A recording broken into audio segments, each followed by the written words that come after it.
Voici votre Dieu, c'est la vengeance qui vient, la revanche de Dieu. C'est cela, frères et sœurs, que nous lisons dans le livre d'Isaïe en première lecture.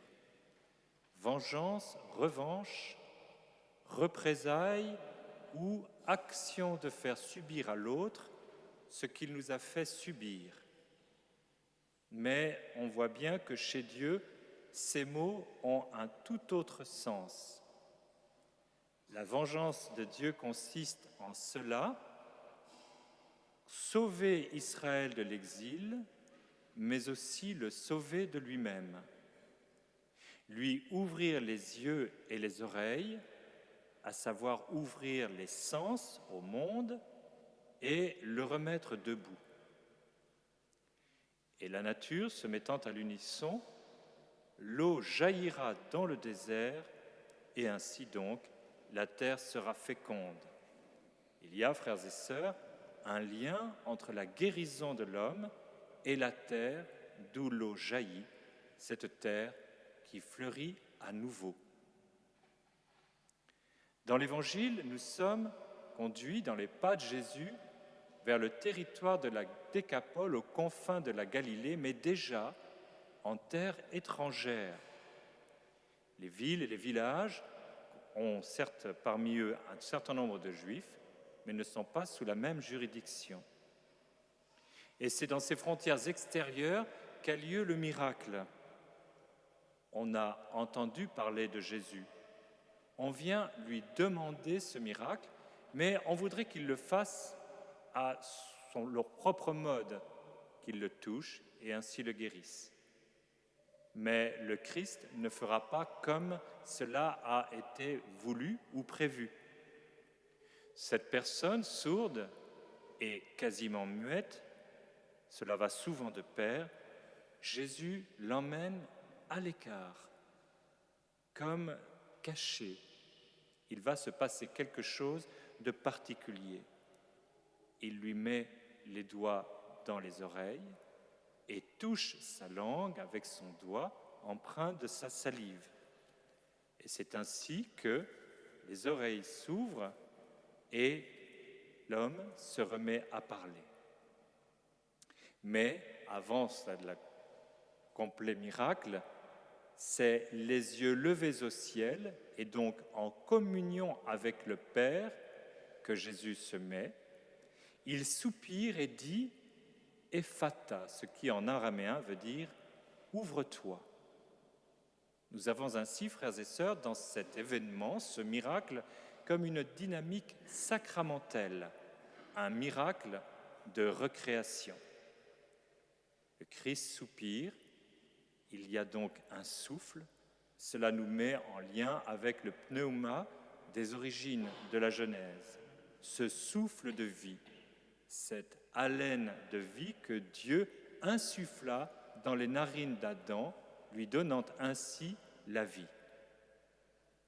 Bien sûr, quand nous entendons ces paroles et assistons à cette guérison qui résonne comme un rite, eh bien, nous pensons naturellement au baptême, le fameux rite de l'Ephata, qui, par son symbolisme propre, exprime la nécessité de la grâce pour entendre la parole de Dieu et la proclamer pour le salut des hommes.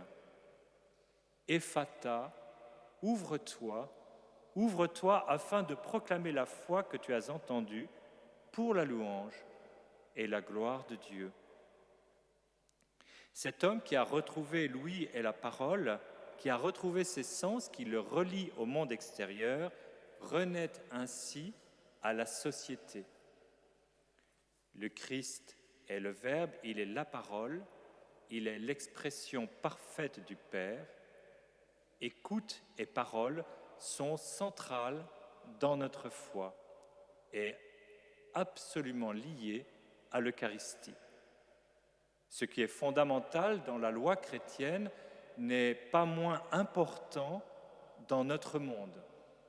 Et plus que jamais, frères et sœurs, nous pouvons le voir et le constater alors que la parole a été tellement galvaudée, tout spécialement au sein de tous les éléments, qu'ils soient géopolitiques, sociétaux ou autres, auxquels nous sommes actuellement confrontés.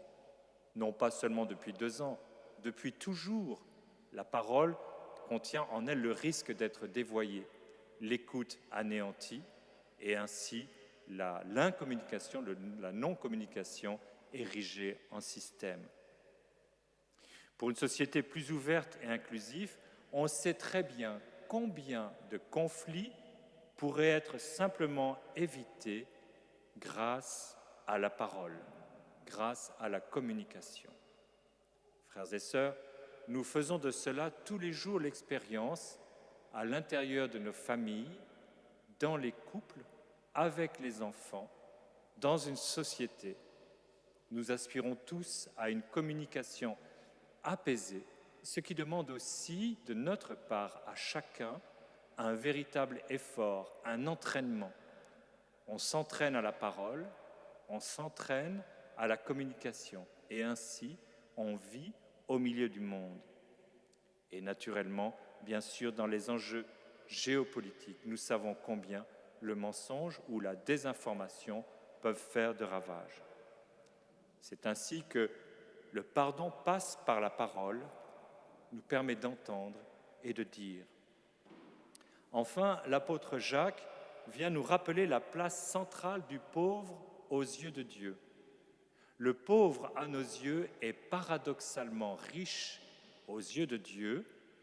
Il est riche dans l'économie du royaume.